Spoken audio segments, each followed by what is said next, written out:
Hi, I'm here with Mike at the Eiteljorg. Can you tell me a little bit about your favorite exhibit here?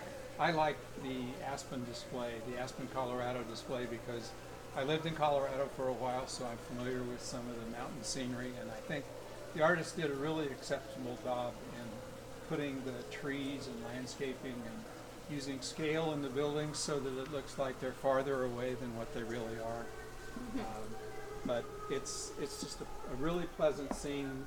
Then the quality of the workmanship here with the different plant materials like the mushroom cap right here for a little base for a post in the front of the building. These are walnut shells that are split vertically, so that's what the inside of a walnut shell looks like. And here's an example of the windows made from a material that comes from plants and trees, a sap-like material that flows out in a sheet and solidifies and then can be cut up into shape. But the key feature is that it stays semi-transparent like this, so that allows the light to come through and replicate a window. But I love the details and I love the use of natural materials. I think that the artist did a really great job of marrying a visual piece along with the nature, and I'm floored by all the details and all the working and moving parts. Now you've said that these are all kind of modular, right? Yes. So can you tell me a little bit about the setup, like how? well, they are stored here in a climate-controlled warehouse in Indianapolis, and the crew comes in, and there are big box trucks, and they just load the modules on the trucks and bring them here and unload them and use the freight elevator, and they roll down the hallway and roll into place here. This is a platform that's about that deep, six-sided for the most part, with just fold-down table legs underneath it and big casters underneath the bottom of the platforms. So the advantage of that is that people can maneuver them into place, lift them up, fold down the table legs, and then to begin to assemble the cotton, different scenery and things like that. Now you've But been here for 6 years, you said? I would say in that range, something like that. Okay. So what are the other exhibits that have come since you've been here? Well, obviously the Las Vegas display back there. Then we've, over the last couple years, had a different display where the mission display is now. Those come in now on a different one every year for, I think we're 3 years into the contract right now. So there's a different display there every year, which is nice because some people come and what's new this year? Yeah.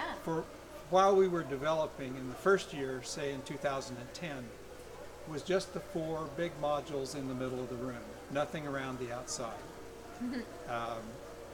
And so as people came in succeeding years, things were added, and I think people got used to seeing something new every year. Yeah. And so when they came, the first thing they asked was, "What's new?" So people listen, and so when we almost ran out of space here, we've expanded into the lobby or into the hallway out there. That's our only expansion space right now.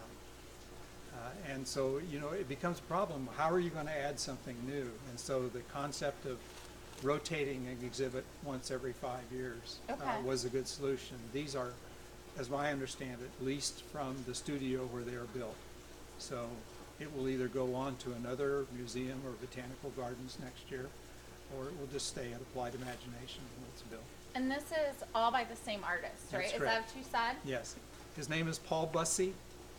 He is an Ohio State landscape architecture graduate who liked using natural materials in his landscaping projects. So he was very familiar with how leaves and branches and vines and everything work.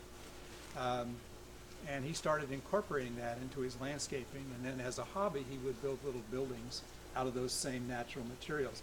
Not to scale, none of them are to scale, but if you see the original building and you see this, oh, I know.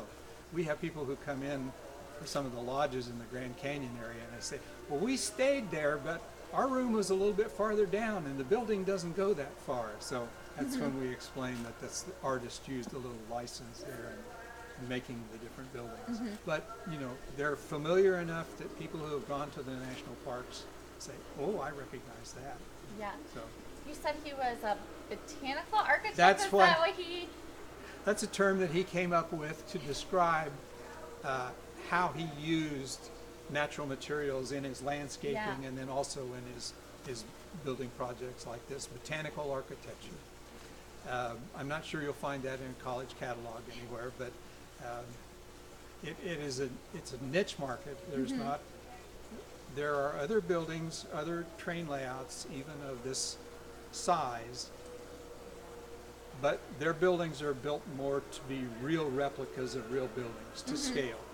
And that wasn't the artist's concept here. It was to, you could walk away with the impression, I'm familiar with that building, I know what that lodge looks like, but not to try to recapture it perfectly. It's just not that done.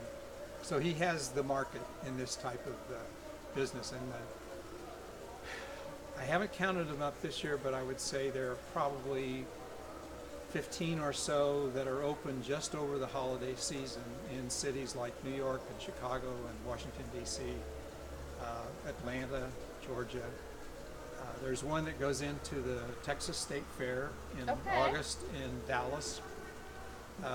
That's as far west, I think, as we get, is Dallas. There's another one, I think, in Omaha, Nebraska area. But most of them are on the east, Midwest to the East Coast. We are so blessed that we have this. I mean, the detail is so amazing.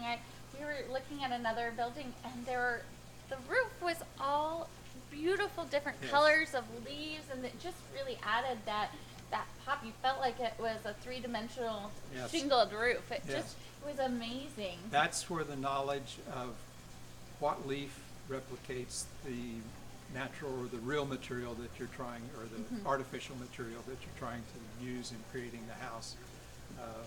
What replicates a grate for the front of a porch there. The Brooklyn Bridge, the Golden Gate Bridge, they use vines to replicate the cables up there. The bridges and the trestles look like real bridges and trestles, but an engineer will tell you, well, that sort of looks like this type of a bridge or truss, but not quite. And so yes, the principle of design of building these types of structures were used, but not perfectly, not but they are very strong. There was one of the outdoor, some of the natural gardens have outdoor displays, so they're open 12 months out of the year outside. And the story I read was that the trustees were a little worried that the bridges they might fall on people. So the crew, when it finished, had two of the biggest guys come in and chin themselves on the trestle. And the trustees said, okay, thank you very much. We're happy now. That is so cool. Well, you are just a wealth of information, and I could talk to you all day. If you guys come, you have to talk with Mike. I just could listen to you and all your information all day about this beautiful exhibit. So please come down and check it out. It is amazing. Well, I'm just one of a lot of volunteers who are here, and they all have spent time like I have, and so you pick up things along the way. And you want to, if you appreciate what you see, you want to tell other people to make sure they also see the little fine details, because that's it. It's like up there where the train comes around the corner, there's a log retaining wall up there. I see that, yeah. Little sticks. Each one of those logs is a little stick that's perfectly, first of all, you had to find a whole bunch that matched, and then you had to put them in place. But you put it up, and who's going to notice it up there? So but that's the artistry at work. They don't care. They put what they want in place. And the other thing that you might not have seen but don't want to miss, the balloons have lights in them that go on and off to replicate the glow of a real hot air balloon. It's amazing. I saw that earlier when we were talking, and it's just mesmerizing. Yeah. They've got the leaves in there.